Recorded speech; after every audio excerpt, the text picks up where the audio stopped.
So, let's talk about some stuff we've already talked about. If you can see something, what you're seeing is not the thing, you're seeing the light that's coming from the thing into your eye. Okay, it's an important thing. And what we're dealing with, we've seen that mirrors change the path of light, so do lenses. Like my glasses change the path of the light. Okay. We're using the model where light travels in straight lines, which can be used to understand the relation between the objects and image, and that's the ray model diagrams that we've been doing. Okay, so that's an important tool. And just a reminder, the object is the source of the light, and the image is what we see. Okay, hide the cookie in the box. So I'm gonna stand over here, and what I want you to do is look straight down. Okay, good there. It says hide the cookie in the box. Oh, but it's upside down now. Wait. Hide. It's inverted. Okay, is everything upside down? No, the cookie's not. Hide it isn't. It's just the and in. Okay. How could that be? How could some of it be upside down and some of it not? Well, the trick is the letters are symmetrical. Oh. The cookie, all those letters are symmetrical. Okay. The is not symmetrical. Yeah. Okay, it's and easier to see. But notice there's a serif on the top of the C and the bottom of the K. Okay. And, okay, so. Oh, I see it. It's on the bottom right there. Yeah. Okay. All right. I was like, wait a second. Okay, what the heck's going on here?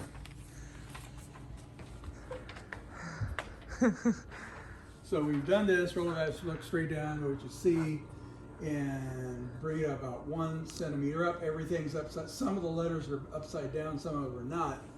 And then here's a lovely photograph. Oh, yeah.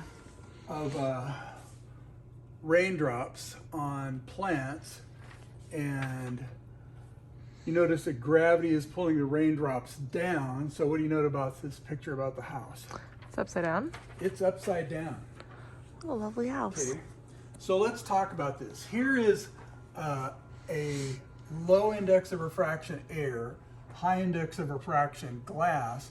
When light goes through this surface, is it going to bend toward or away from the normal? Toward the normal. It'll bend toward the normal. Okay. All right, so now it bends toward the normal. It's going to strike here. Here's a new normal. Is it going to bend toward or away from the normal when it goes? Away. It will bend away from the normal. So what happens, the light comes in on one side, it comes out on the other. It switches sides. Oh, for a moment I was thinking it was going to come out on this side. Well, it comes in on, and the problem with this is not very accurately done. I did this with a Microsoft Shapes or whatever. Yeah, whatever it was. And but it's when you say up there, it switches sides. if you look at it just from here, it comes in on one side and it bends away from the normal. Yeah. It's not reflecting. It's not like. Oh, I see. Okay.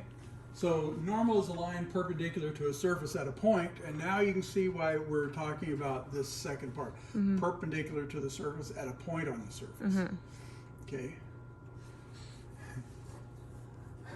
Lenses bend light to form images. Okay. And notice that here's this guy holding two lenses. Here, his eye is larger. Here, his eye is smaller. So we have two different kinds of lenses here. And let's just take a quick look at what determines what kind of bend we get. The shape of the lens determines where the light bends to, and that's bad grammar. Mrs. Boykin would correct me. So convex lenses causes rays to converge. And there's a focal point. Now, in fact, I think, do I have a convex lens? Yes, I do. Let's go outside. Woohoo! Do the same thing we did. Ooh, So if I can do this correctly, thank you. And you can see the light. Here, wait a minute. Oh, there we go. Yep. Burn a hole, boy, can burn a hole. No. Have you done that before? I haven't.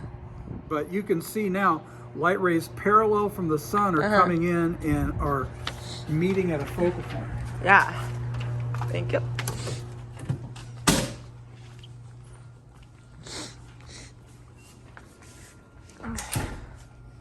So that's a convex lens, and it's Ooh, two nice. convex surfaces. You've got the center of the lens, and it's the interaction of the shape of the lens and the index of refraction that determines the focal length. And so it's beyond necessity for our purposes to go into the index of refraction, all that kind of stuff. We will just take a look at the results of a lens. So the focal length is from the center of the lens to where all those things come together. Okay, that's a convex lens. Concave lens causes rays to diverge, and that's what my glasses are. Oh, we were talking about the concave mirror before. My glasses are thicker on the side and thinner in the middle. Yeah. So when I come in like this, you can see the little pool of Oh, light yeah. that's causing the light that's coming in parallel to spread out. Oh, I see. All right. Here's an important point. A symmetrical convex lens, and that's all we're going to deal with here, has two focal points on its principal axis. One in the front, one in the back. Okay? So there are two focal points. That's because it's symmetrical. If I had that, if we were outside, I could have flipped the lens over and it would have focused to another point, just like on the other side. Yeah. All right. Let's play with some stuff. Bada boom. So before we were talking about just a concave mirror and a plane mirror, right? Yeah. People don't make, no, people make convex mirrors. Yeah, that's what's in 7-Eleven. Yeah, but we just don't talk about them. Well, they're not as interesting.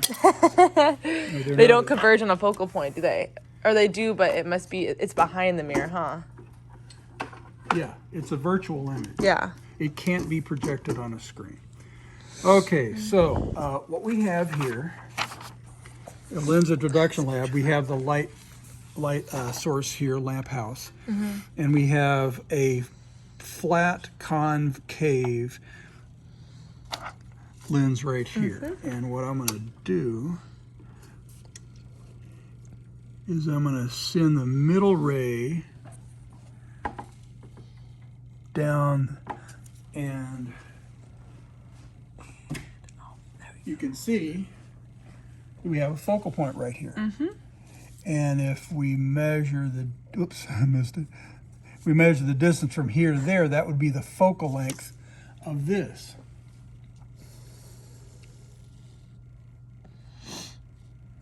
Here is a concave. Plane on one side, concave on the other. And now, how could we find the focal point for this?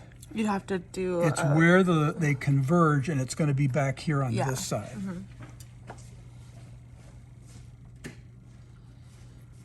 Okay? No, the pictures you show, you had two of these. You know, it was double convex.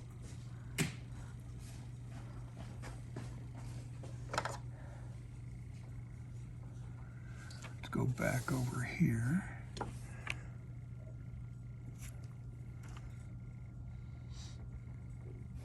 I'm trying to get it on the normal. That's good enough.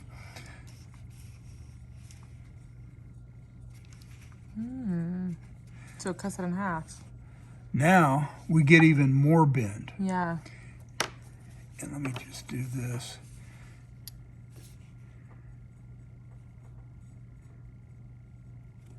Okay. And so here was the original focal point out here. And now we have, and I think it's fair to say that's about half the Yeah. distance. Now the physics about this, we don't need to make a big deal out of it. about what's going on. Now here is a larger one. And we have a focal length that's about the same as the other.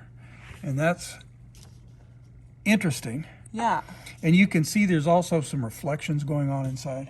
Yep. Yeah. That wasn't in the other one. What about if you turn it around? Do you ever look at it like that? Okay, we had it like this before. Yeah.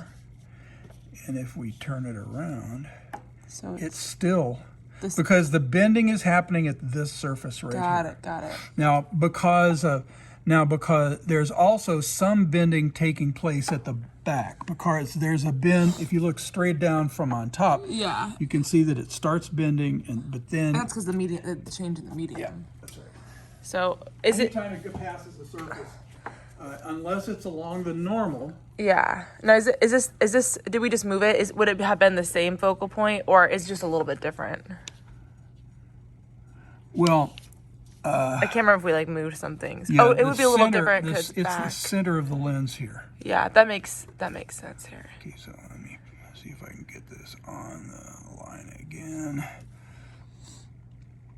Okay, and notice that the line that's down the principal axis, this is the principal axis, is not bending. Yeah. It's going straight. Yep. That makes sense. All right. Cool. So, Are we done with that one? yes.